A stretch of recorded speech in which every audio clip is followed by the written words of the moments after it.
I'm not sure exactly what my favourite thing is about Brandenburg 3, but there's so many things to get excited about. I think a lot of the Brandenburg concertos are Bach at his most playful and creative and yeah, just joyous. It's just a good earworm.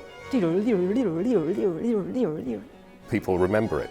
I think it was maybe my first Brandenburg that I listened to on the radio, and I was just struck by the energy, and I just wanted to know more. I wanted to play all of these instruments, 3 separate groups.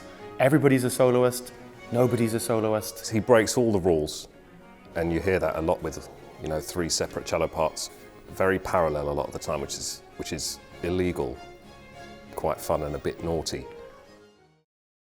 Also, it's a super weird piece. You have these 2 incredibly dense movements, 1 and 3, and then the second movement, which is just 2 notes.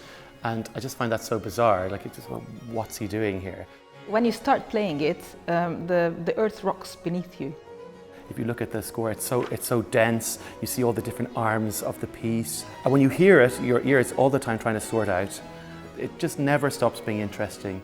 There's just so much to look at rhythmically, all the different kind of dynamics, all the different ways a group could say something to each other. It's a wonderful educational piece as well, because you can teach people to listen to each other and to play with each other. And it never ends, the conversational quality of this piece.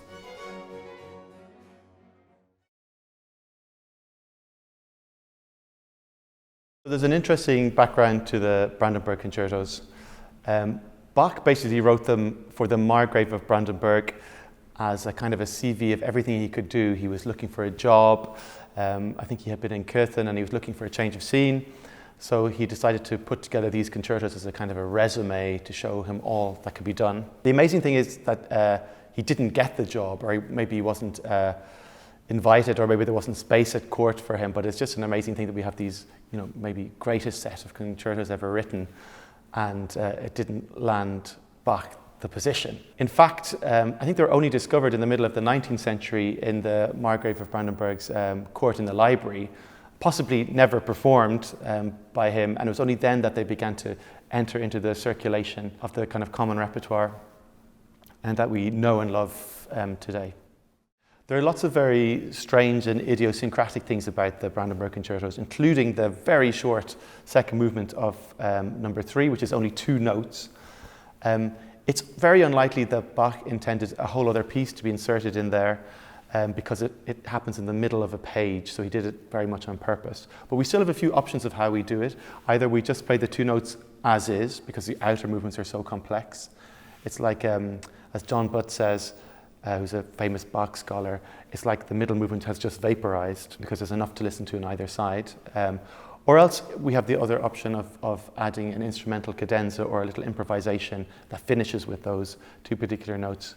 And that's what we've decided to do with Cathy and the Irish Baroque Orchestra. Why do you recognize Brandenburg 3? It must have to do something with its closeness to jazz and pop music in the rhythmic element. Rhythm is something that goes cross cultures and cross times.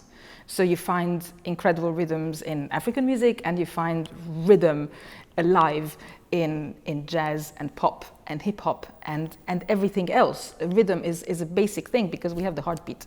When your rhythm goes up, you get more excited. And this piece works on that, on getting more and more excited, less and less excited, these waves of rhythmic energy. And I think that's one of the reasons. The second reason might be that it's a piece which is not very, very, very difficult to play. Some of the other Brandenburg concertos, I mean, if you think of number 2, the trumpet part is an incredibly highly skilled thing to do. Number 3, if you have a reasonably okay level of competence on the instruments, and it's only 3 instruments, plus obviously the keyboard, but you can play it without the keyboard. If you want to play Brandenburg 3 without the keyboard, don't tell that to Peter Whelan. In a chamber music course, you can do that. And the level of competence that you have to have is not, university level. So anybody who's kind of proficient in first, second, third position is able to play the piece. Maybe not absolutely brilliantly, but fine. And because of the chamber music element of it, because it passes things around. It's a wonderful educational piece as well. But I think the endurance of it through the ages must have to do something with the rhythm. Brandenburg 5 is very special amongst the Brandenburgs because it's the only one where we almost see Bach himself, sitting at the harpsichord and just rattling it off. Because essentially it's a huge harpsichord concerto. Brandenburg 5 is a very interesting concerto in that the harpsichord suddenly has a solo role. And this is really unusual because for all of the other concertos, the harpsichord is an accompanying instrument, playing the bass line, and then all of a sudden it stops being a subservient instrument and becomes a soloist. And this is for one of the first times in history this has happened. Also in the Brandenburg 5, the flute and violin, of course, are soloists. The flute is also a new instrument. It's come from France. There are not so many concertos for this instrument. The writing for the flute, it's both in terms of sound and also where you are in the ensemble, because even though you're a soloist, technically you're always part of it and you're switching between roles, accompanying and playing little solo bits and tuning back in, and then get to step aside and listen to a wonderful harpsichord cadenza. It's quite strange the way the harpsichord enters into the fray of this piece. It's busy all the way through. It's playing semiquavers all the time. It's very chatty, but definitely in the texture of the ensemble, it's even hard to hear from outside exactly what the harpsichord is doing. It's just constantly churning these textures underneath. It's always spinning, spinning, spinning, spinning for like huge amounts of time, never reaching an arrival point.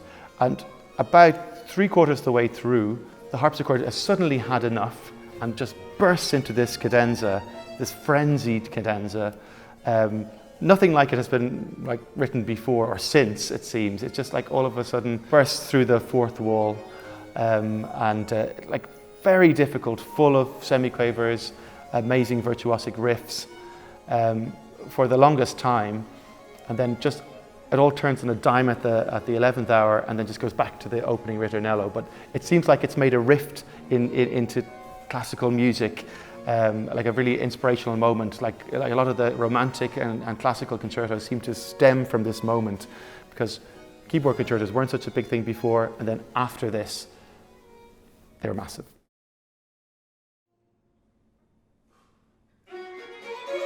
There's units that work together. So the 3 violins, the 3 violas, and the 3 cellos are 3 units that work that we have to work completely together, because we have the same music written for us in the same time, so it has to be absolutely together.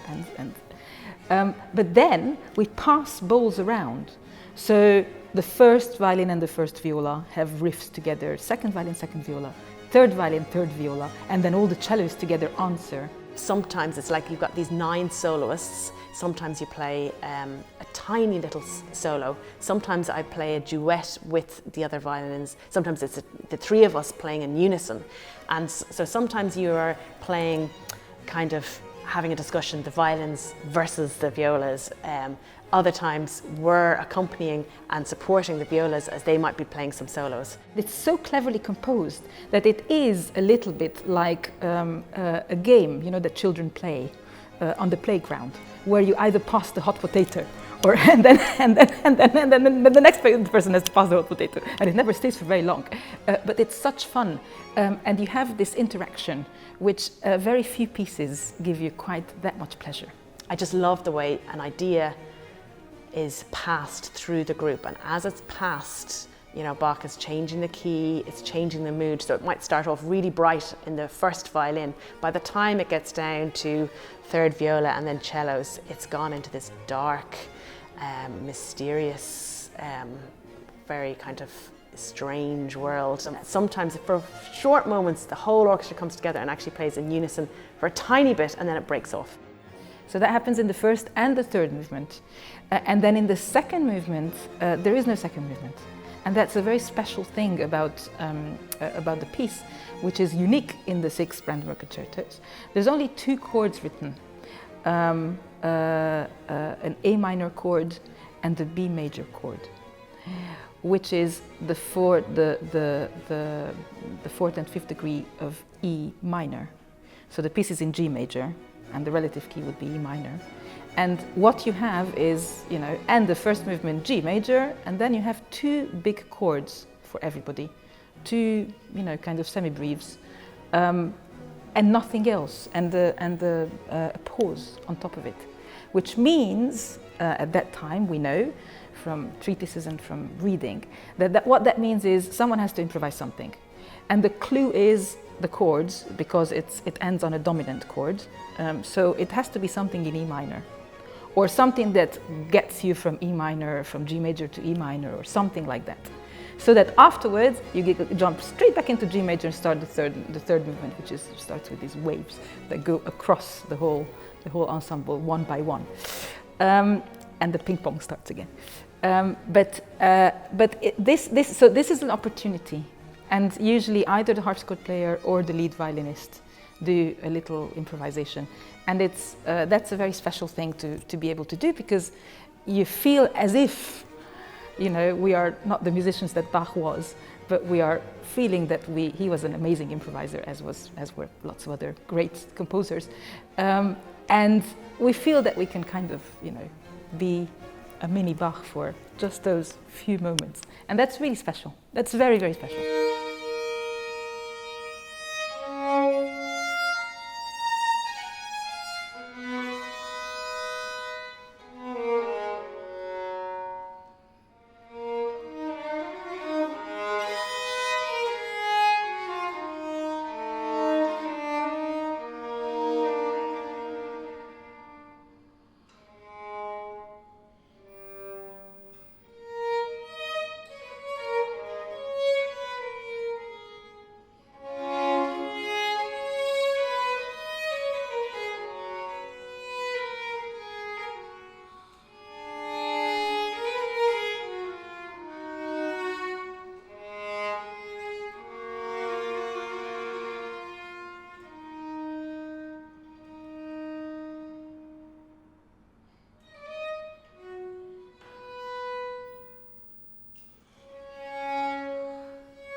It's a concerto for one main instrument, and he obviously wrote lots of harpsichord concertos with four accompanying instruments, two violins, a viola, and the basso continuo instruments. And here we have all that, but in addition we have a solo violin and a solo flute. So this harpsichord concerto has a kind of little, what we would call a concerto grosso, you know, a concerto with two soloists in conversation superimposed on all in one. So you get these layers. You get the harpsichordist as a real soloist, but you also get the harpsichordist as a chamber instrument in conversation with the flute and the violin. Also the timbre, the colors that you get with this a very busy harpsichord, because it goes on in the first movement, it beavers away. So you have this busyness going on, and yet the whole house is built above, and that's almost like a foundation of it. So it's a very special thing. There's nothing like it in the history of music. And then the other really special thing is when the whole thing stops in the first movement and you get a massive harpsichord cadenza. So basically a kind of free, almost improvised, although it's written out, piece of music, which is integrated into the bigger piece, but everybody stops and the harpsichord just takes it away. It's like a jazz riff, but a massive jazz riff. And there you see different facets of Bach, because you see polyphonic writing for many voices, and then it has bits which are completely obsessive, and then it kind of deconstructs. It goes down into a cacophony, which doesn't resemble anything, it doesn't have any harmonic meaning, and it stops very abruptly. And then it starts again. So it's got a slightly unhinged, crazy feel to it as well. And for sure, that must have been also one facet of Bach's personality. So it's like a guide through different types of Bach's moods, or different facets of who he was. And that's a very special thing, you know, just sitting there and almost seeing him there, next to you.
In the first movement, there's a really special effect that I don't think is used so consciously and so kind of out of context in any other Baroque piece and written into the piece, because he puts in a funny marking that generally agreed, and that's what myself and Cathy agreed to do a flattement and also a bending pitch, which you do by half covering the holes and sort of like a finger vibrato that trap players used to. And he especially asks for it for across 5 bars, but you can really bend the pitch in different ways, so you can bend it a little bit more, bend it a little bit less, and in that way, as the harmony progresses, you can have more excitement in it and more weirdness, whereas it's really a thing you couldn't really ever achieve on this flute. You can flap your fingers about, but there's always going to be a key in the way, and you can't control it as such. So that's a little flavour added that only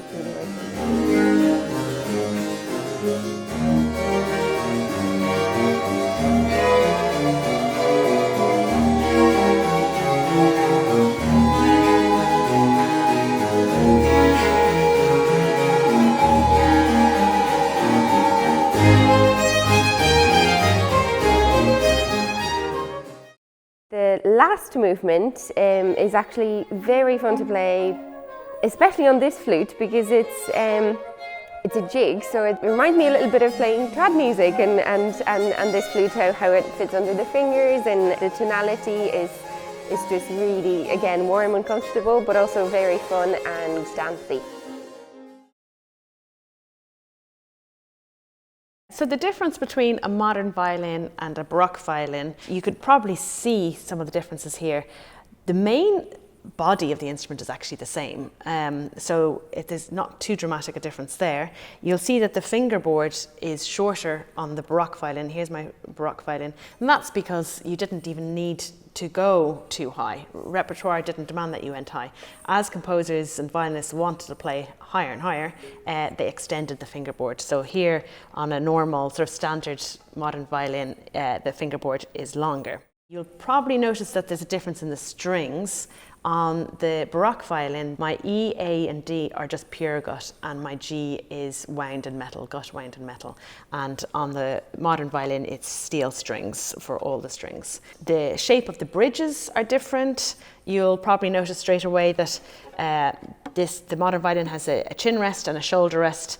The Baroque violin does not have a chin rest because they weren't invented at the time. You can probably see that on a lot of violins, a varnish is worn away on both sides, and that's because violinists, well, often played down here, but they would have sometimes played here or here. So we don't play with the chin rest. I use a little bit of padding at the back just so that the violin isn't too low down for my chin. When we're playing, we sometimes play chin off, so we don't really need to have our chin down on a chin rest all the time, which is really nice and freeing.